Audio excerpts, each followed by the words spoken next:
하나님이 이 세상을 창조하신 이래로 이 인류의 역사상 일어난 모든 사건들 가운데 가장 크고 위대한 사건이 무엇이겠습니까? 성경신학에서는 이 하나님의 역사를, 이 성경적인 하나님의 역사를 창조에서부터 예수님의 재림까지의 이 시간, 이 역사 속에서 세 가지의 위대한 사건을 언급을 합니다. 그거는 첫 번째가 창조 사건이고, 두 번째는 성육신 사건, 즉 성탄 사건, 예수님이 이 세상에 오신 그 사건입니다. 세 번째가 재림 사건입니다. 이제 우리 예수님이 다시 오실 것입니다. 그런데 이 하나님의 물론 이 세계뿐만이 아니고 큰 역사의 흐름 속에서 인류 역사상 가장 위대한 하나님이 이 세상에 베푸신 역사적 사건은 예수 그리스도가 이 세상에 오신 성육신하신 사건, 인카네이션 사건입니다. 그래서 역사는 예수님이 오신 그때를 기점으로 그 이전은 BC가 되고 그 이후는 AD가 되는 이 세계의 역사가 나누어지는, 그렇게 위대한 예수님의 탄생을 중심으로 역사가 바뀌었습니다. 그렇다면 우리가 믿는 이 기독교 역사상 가장 위대한 사건이 어디에 있을까요? 2000년 교회사 중에 가장 위대한 기독교의 역사의 사건이 무엇일까요? 저는 이 설교를 준비를 하면서 교회사 중에 가장 위대한 기독교 역사의 사건이 무엇일까? 오늘 우리가 읽은 사도행전 9장의 이 다메섹의 기적, 사울이라는 청년이 바울로 바뀌어진 이 사건. 여러분, 오늘 이 다메섹의 기적의 사건을 중심으로 기점으로 기독교의 역사는 제대로 기초를 갖추게 됩니다. 토대를 다지게 됩니다. 그래서 사도 바울이 된 이 다메섹 사건이야말로 가장 위대한 기독교 교회사의 역사의 사건입니다. 여러분 잘 아시는 대로 중세에 지금까지 그 중세 그 역사에서 천동설을 주장했죠. 지구를 중심으로 모든 위성들이, 태양이 지구를 중심으로 돌아간다고 그렇게 믿었던 것이 천동설이죠. 그런데 코페르니쿠스라는 유명한 과학자가 태어나가지고 주장하기를 천동설이 아니라 태양을 중심으로 지구가 돌아간다, 지동설을 주장하는 바람에 종교 재판에 회부가 되어가지고 곤욕을 치른 사건이 있습니다. 그래서 세상 사람들은 천동설에서 지동설로 바뀌어진 이 사건을 코페르니칸 체인지라 그렇게 말합니다. 즉 코페르니쿠스적 변화 사건이라 그렇게 말하는데, 이 사울이라는 청년이 바울이라는 하나님의 사도로 바뀌어진 이 다메섹의 기적은 곧 코페르니칸 체인지, 그 이상가는 천동설에서 지동설로 바뀌는 그 이상의 위대한 변화였습니다. 여러분 아시는 대로 이 바울은 어떤 사람입니까? 바울은 그 학적으로는, 학문적으로는 그 당시에 최고의 지성인입니다. 엘리트입니다. 그 당시에 가말리엘이라 하는 위대한 율법학자가 있었는데 최고의 율법학자인 가말리엘 밑에서 공부를 한 사람입니다. 아마 오늘로 말하면 뭐 하버드나 MIT 정도 되려면 모르겠습니다. 예. 그 정도로 학적으로, 학문적으로 유명한 그런 엘리트 출신의 지성인이었습니다. 거기다가 종교적으로는 이 사울이라는 청년이 율법학자였습니다. 율법에는 정통한 프로페셔널한 그런 사람.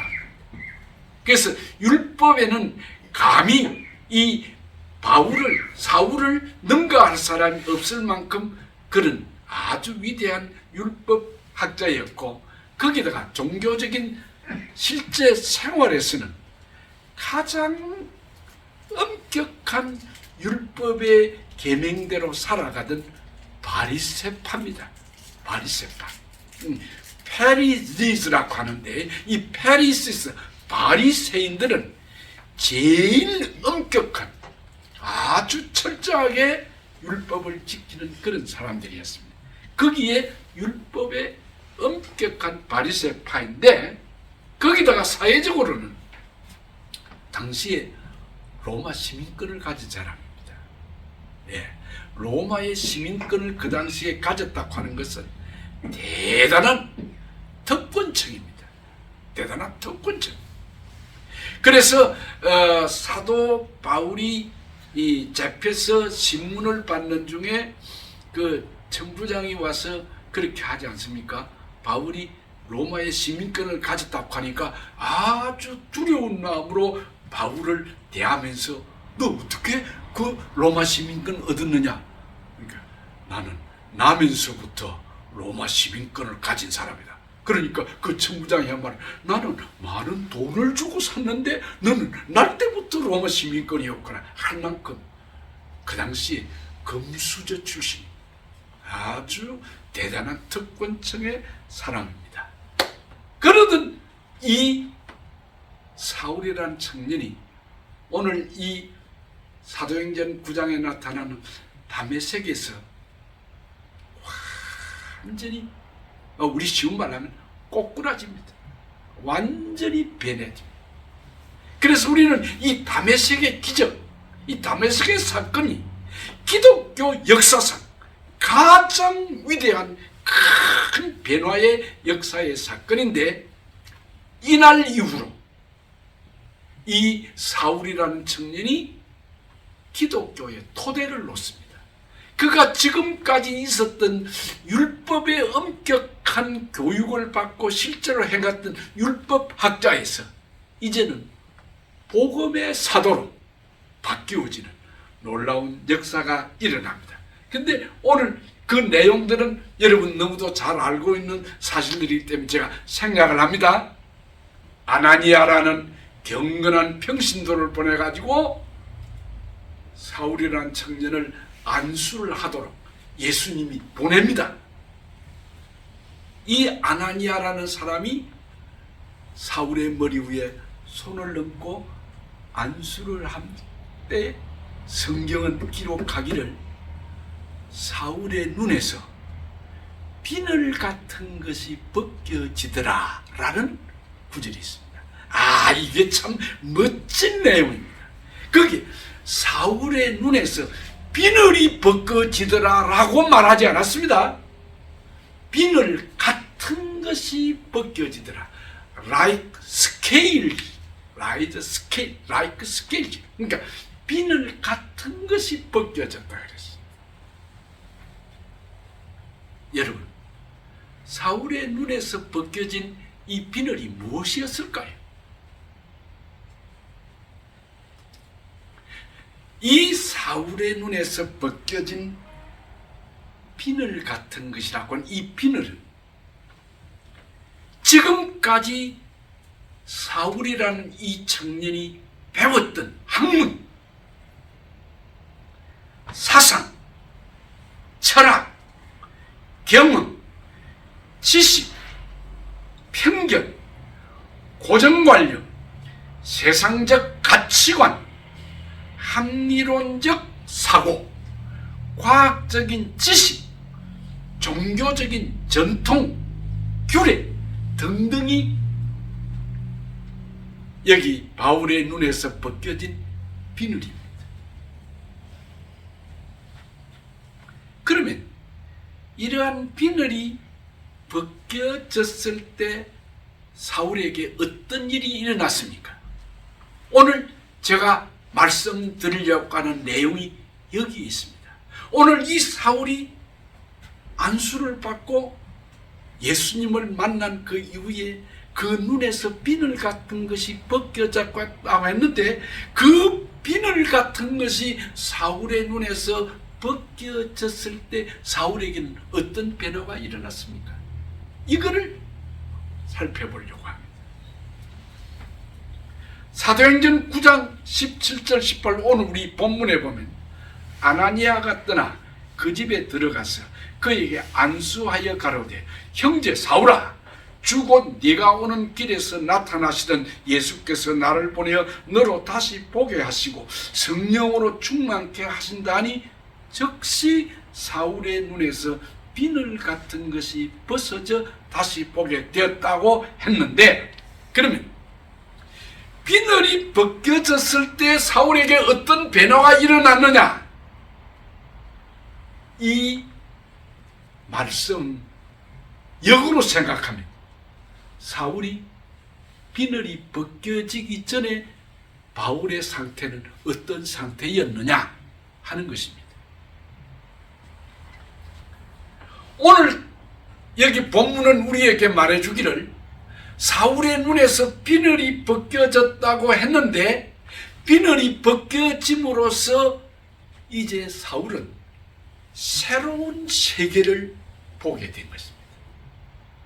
새로운 세계, New World, 새로운 세계가 그의 앞에 열렸습니다. 그러면 사울이 새로운 세계를 보게 되기 전에 사울의 상태는 어땠는가 하는 것입니다.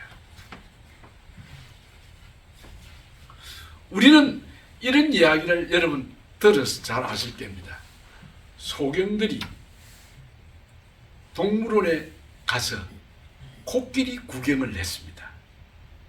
한 사람은 코끼리를 가서 배를 이렇게 배 부분을 만져봅니다. 어떤 사람은 다리를 만져보았습니다. 어떤 사람은 코를 이렇게 만져보고 왔습니다. 그래서 그 동물원에 갔다 온 이후로 이제 모여가지고, 야, 코끼리가 어떻게 생겼더냐 물으니까, 아, 코끼리는 펀펀한 벽처럼 생겼어 그럽니다. 그러니까, 아니야, 너 잘못 봤어. 코끼리는 기둥처럼 생겼더라고. 기둥같이 생겼어 라고 말합니다. 그러니까 또 옆에 있던 한 사람이 말해, 아니야, 너희들 다 틀렸어. 코끼리는 나팔처럼 생겼더라고. 나팔처럼. 예, 그 다 물론 옳은 이야기지만은 이거를 가르쳐서 단편적 사고로, 단편적 지식이라고 말합니다. 흔히들 우리가 말하는 대로 나무는 보면서 숲은 전체, 숲은 보지 못하는 것, 그걸 가르쳐서 소경들이 코끼리 보고 와서 한 이야기가 거기에 해당되는 겁니다. 말하자면은 사울이 오늘 예수님을 만나 아나니아의 기도를 통해서 그 눈에서 비늘 같은 것이 벗겨졌더라고 했는데, 그 비늘 같은 것이 벗겨지면서 그는 새로운 세계가 그 앞에서 활짝 열렸는데, 유감스럽게도 이 새로운 세계가 있기 전에 사도 바울의 그 삶은 코끼리를 보고 온 장님들처럼, 야, 벽처럼 생겼어, 아니야, 기둥처럼 생겼어, 아니야, 나팔처럼 생겼어라고 말하던 것과 똑같은 그런 세계 속에서 사울이 살았단 말입니다. 다른 말로 하면 율법이라고 하는 우물 속에 갇힌, 우물 속에 깨구리라는 말을 하죠. 이 사울이 율법이라는 우물 속의 개구리처럼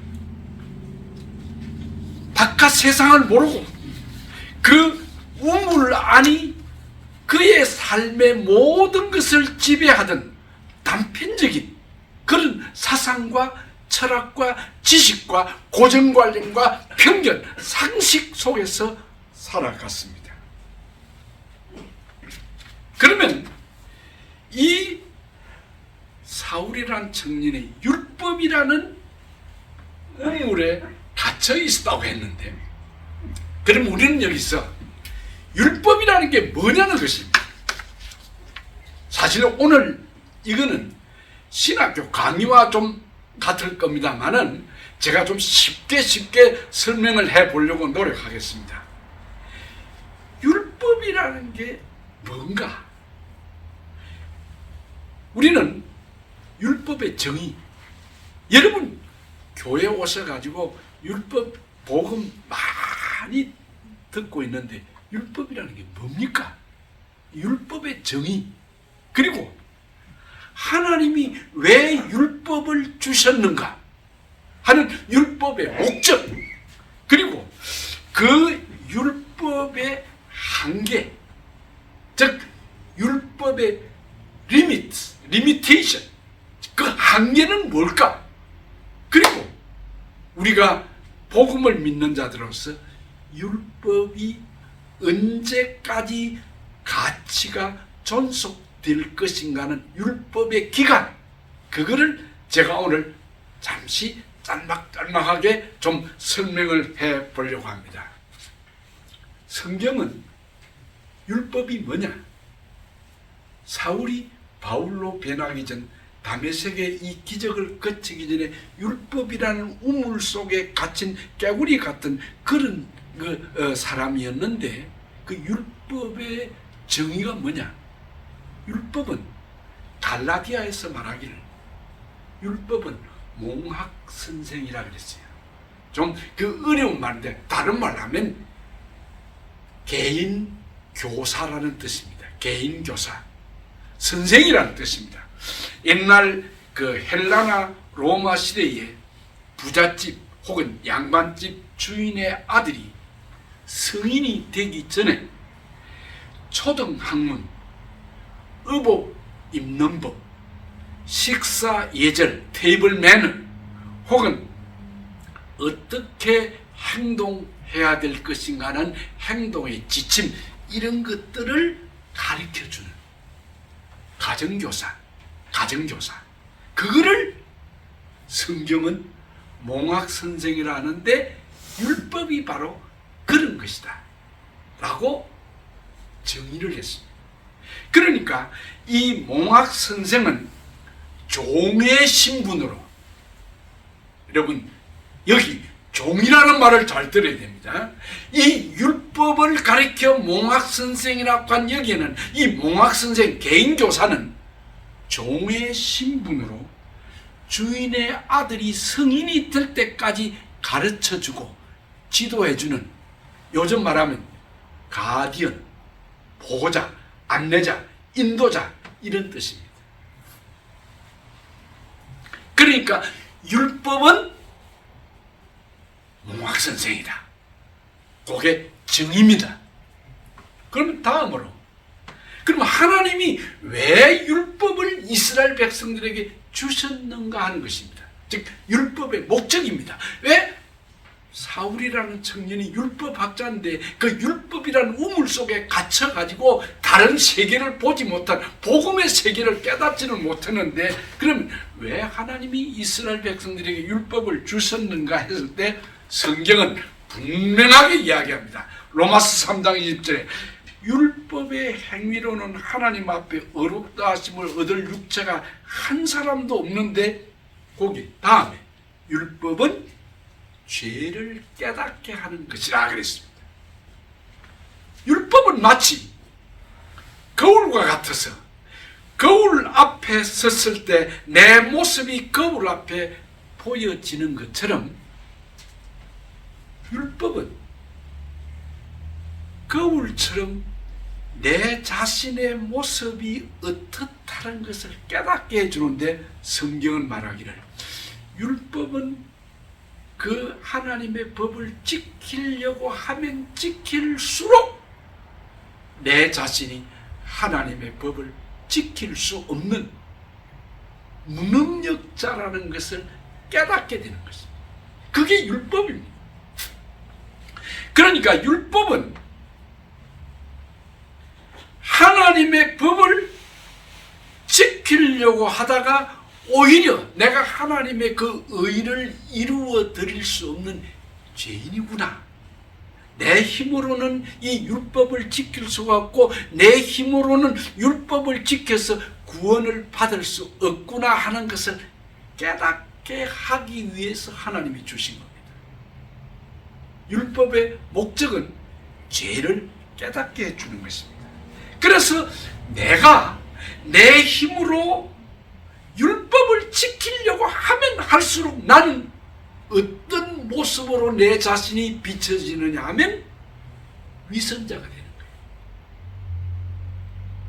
위선자. 율법의 행위를 지켜서 의로운 자가 되려고 노력하는데 하면 할수록 나는 그 율법의 만족을, 하나님의 의를 이루어 드릴 수 없는 무능력하는 자가 되는데, 내가 그 지킬 수 없는 율법을 지키려고 하다 보니까 사람들 앞에 오늘 우리 권사님 기도하신 그대로예요. 예. 지킨 채, 거룩한 채, 기도하는, 많이 하는 채, 뭐 하는 채, 이런, 실상은 그렇지가 못한데, 내 자신이 하나님의 법 앞에 서서 보니까 나는 위선자구나 하는 것을 깨닫게 되는 것입니다. 그래서 결과적으로 느낀 게 뭐냐면, 내 힘으로는 할 수 없다. 그러므로 나 외에 누군가 나를 도와줘야 된다. 그래서 몽학 선생이라고 한 그 율법의 정의가 뭐냐면, 내가 죄인인 것을 깨닫고 내 힘으로는 구원을 받을 수 없으니까 나를 그리스도께로 인도해 주는 몽학 선생의 역할을 하는 것이 율법이니까, 율법을 주신 목적은 내 죄를 깨닫고 예수 그리스도께로 가게 하는, 예수 그리스도께로 인도해 주는, 내 힘으로는 안 되니까 예수 그리스도께로 안내해 주는 선생이 율법이라. 그래서 율법은 내가 죄인임을 깨닫고 예수 그리스도께로 가는 안내자, 지도 역할을, 내비게이션 역할을 하는, 그게 율법을 하나님이 우리에게 주신 목적입니다. 다른 말로 하면은, 율법은 병원에 가면 우리가 닥터를 만나가지고 진찰을 합니다. 그러면 진찰을 받을 때 그 의사가 다 기록을 한 다음에 나를 어디로 보내냐면은 엑스레이를 한번 찍어 보시죠. CT를 한번 찍어 보시죠.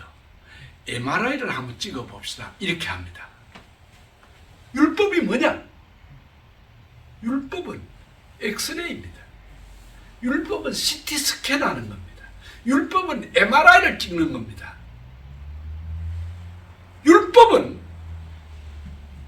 그 기능이, 펑션이, 우리가 다리를 다쳤다, 손을 다쳤다, 뼈가 어떻게 되었는가 싶어서 가서 엑스레이를 찍어보면은 어느 부분이 부러졌다, 어느 부분이 상처가 났다는 것을 알 수 있게 보여주는, 그게 율법입니다. 그러나 율법은, 엑스레이는 수십 번을 찍어도 우리 뼈를, 부러진 뼈를 붙여주지는 못합니다. 치료하지는 못한다고 말입니다. 율법이 뭐냐? 바로 율법은 엑스레이와 같은 것입니다.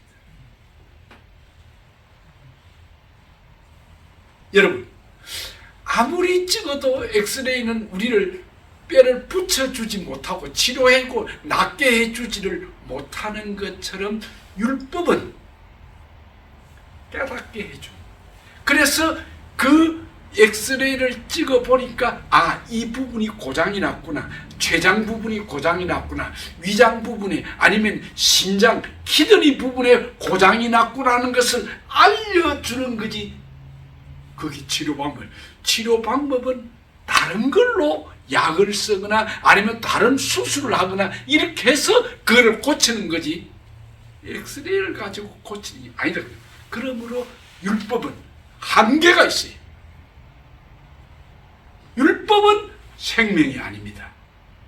율법은 구원이 아닙니다. 율법은 하나님의 의를 이루어 드는 것이 못 되는 겁니다. 그러므로 오늘 우리가 분명하게 알아야 되는 것은 율법은 생명이 아니다. 율법은 구원이 아니다.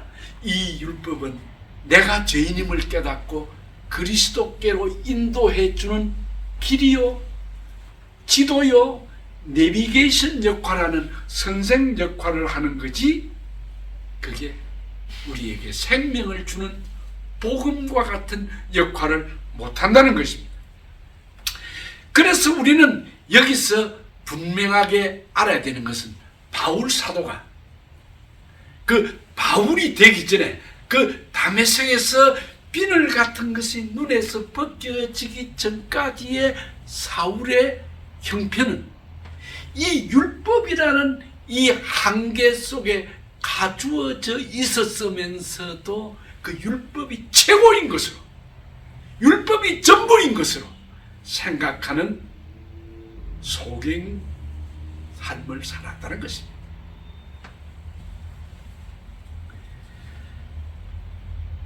로마서 7장 22절 이하에 보면은 내 속 사람은 하나님의 법을 즐거워하되 내 지체 속에서 한 다른 법이 내 마음의 법과 싸워 내 지체 속에 있는 죄의 법 아래로 사로잡아 오는구나. 오라, 나는 공고한 사람이로다. 누가 이 사망의 몸에서 나를 구원할 수 있단 말이냐? 바울이 그런 고백을 합니다. 바울이 고백한 건 뭐냐면은 우리 속에는 육체를 따르는 죄의 법이 있고 성령의 법을 따르는 하나님의 법이 있는데 이 두 가지가 늘 싸우는 거예요. 그런데 우리 몸은 결국 육체의 법에 따라서 그냥 우리가 늘 죄를 짓게 되는 거라고요. 그래서 구원을 얻어야 되는 하나님의 의를 소유해야 되는 내 자신이 율법의 거울 앞에 서서 보니까 오라, 나는 공고한 사람이로다. 도무지 내 힘으로는 이 육체의 법을 벗어날 수가 없다는 거죠.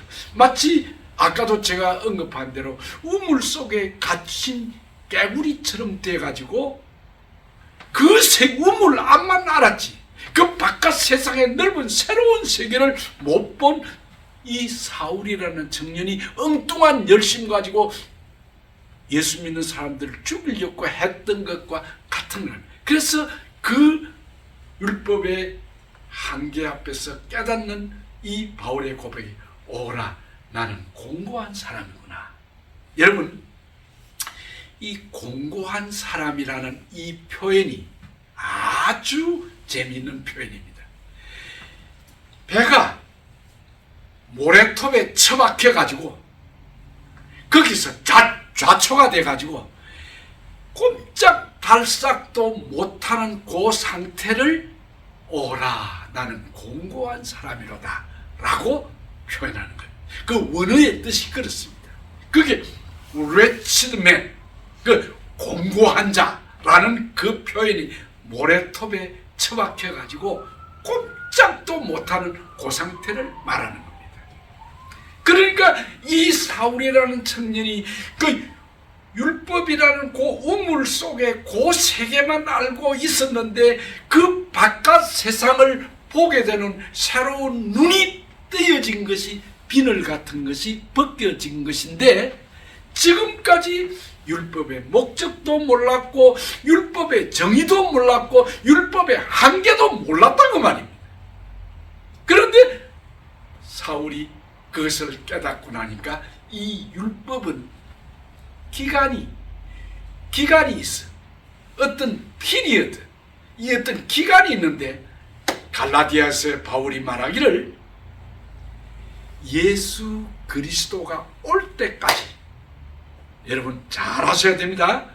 이 율법은 바울 사도가 갈라디아서 다시 말하기를 개혁할 때까지, 그 말은 복음이신 예수 그리스도가 올 때까지만 존속되는 것이고 예수 그리스도가 온 이후로는 폐지가 된 겁니다. 이 놀라운 사실. 그런데 지금도 유대인들은 그걸 모르고 지금까지 사울이라는 청년이 율법이 최고인 줄 알고 그 속에서만 살은 거예요.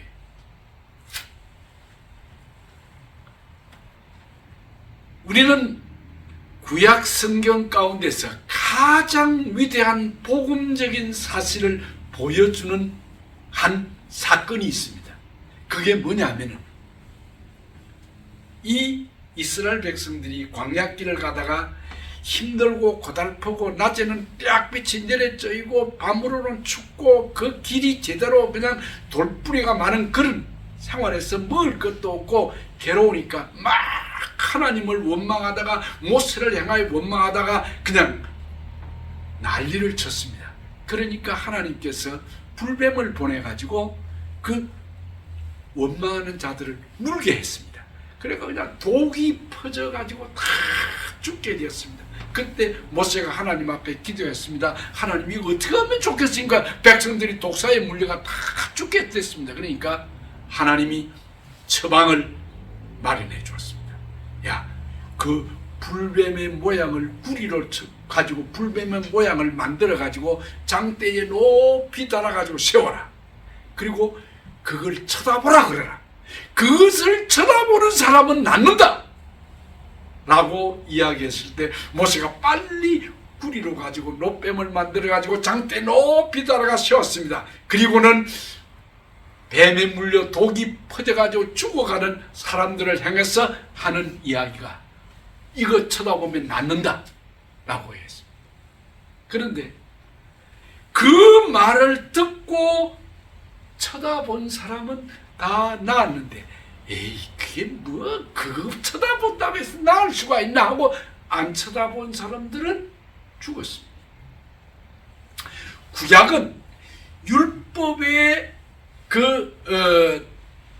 가르침 아래 있었던 세계지만은 그 율법이 지배하던 구약 시대에도 하나님의 분명한 복음을 제시해 주는데 그 복음이 뭐냐면은 불뱀에게 물려 죽어가던 사람들이 쳐다만 보면 살던.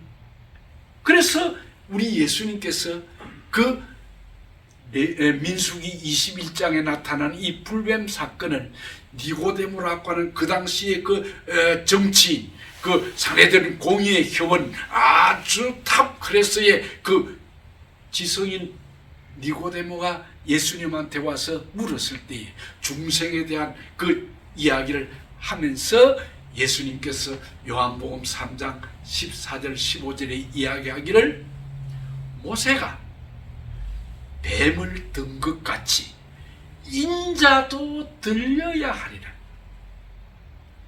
예수님은 니고데모에게 복음적인 사실을 알려주면서 복음이 뭐냐? 인간이 자기 힘으로 자기 노력으로 율법을 지켜서 의롭게 되는 것이 아니라 불뱀에 물려서 범죄한 자들이 그 구리뱀을 쳐다보면 낫는 것처럼 오늘 예수 그리스도 십자가에 달리신 예수 그리스도만 믿기만 하면 구원을 받는다고 하는 그 진리를 가르쳐 주었습니다. 여러분, 불뱀에 물린 사람들이 아파서 고통 중에 그거 이렇게 쳐다보는 그게 무슨 힘이 됩니까? 아무 노력도 없습니다. 아무 힘도 들지 않습니다. 돈도 들지 않습니다. 시간도 들지 않습니다. 그저 고통 중에 눈만 들어 바라보기만 하면 낫는 거. 이게 복음입니다. 지금까지 사울이라는 이 청년이 이 다메섹의 기적을 체험하기 전에는 율법이라는 세계 속에 갇혀가지고 자기 힘으로 능력으로 그냥 구원을 얻으려고 생각했던 그때 하나님이 제시해준 복음의 세계는 뭐냐면은 불뱀을 쳐다보기만 하면 낫는 것처럼 오늘 예수 그리스도의 복음이 바로 이런 것이라는 것입니다. 우리가 누가복음에 보면은 부자와 나사로 이야기가 나오는데 이 부자가 그 지옥에 빠져가지고 그 자기 문간에 있던 그 거지 나사로에 대한 이야기를 이렇게 그 기록해 놓은 건데 그때 그 나사로를 시켜가지고 좀 한 방울이라도 내 목 좀 적셔달라고 간절하게 이야기했을 때 그때에 예수님께서 무슨 말씀합니까? 네가 있는 그곳과 나사로가 있는 이 사이에는 큰 구렁텅이가 있었어. 큰 계곡이 있었어. 그거를 영어로 chasm이라고 합니다. chasm. 예. 큰 구렁텅이가 있었어. 못 간다. 결국 사울이라는 이 청년이 빠져 있었던 그 우물 속의 세계는 뭐냐면은 저쪽 부자가 있던 지옥입니다. 나사로가 있던 이 사이가 큰 계곡 구렁텅이가 있어서 사람의 힘으로 건너가지 못하는 것처럼 거기에 예수 그리스도가 다리를 놔주었는데 그게 십자가라고. 이 십자가야말로 하나님과 우리 사이를 연결시켜주는 다리 역할을 한 것입니다. 이게 복음입니다. 여러분, 오늘 우리 기독교의 복음이 여기 지금 사도 바울이 말한 대로 오라 나는 공부한 사람이다. 이 사망의 몸에서 누가 나를 건져내겠느냐고 하는 그곳으로 기독교가 끝났다고 하면 기독교는 허무주의지요. 여러분과 내가 예수 믿을 필요가 없지요. 교회 나올 필요가 없지요. 그런데 그 다음에 말이 우리에게 기독교의 위대한 복음을 바울이 보지 못했던 그 비늘이 벗겨지기 전에 그 율법의 우물 속에 갇혀있던 바울 사도에게 다시 새로운 세계가 뜨여지게 보여줬던 장소인데 로마서 7장 25절에 우리 주 예수 그리스도로 말미암아 하나님께 감사하리로다.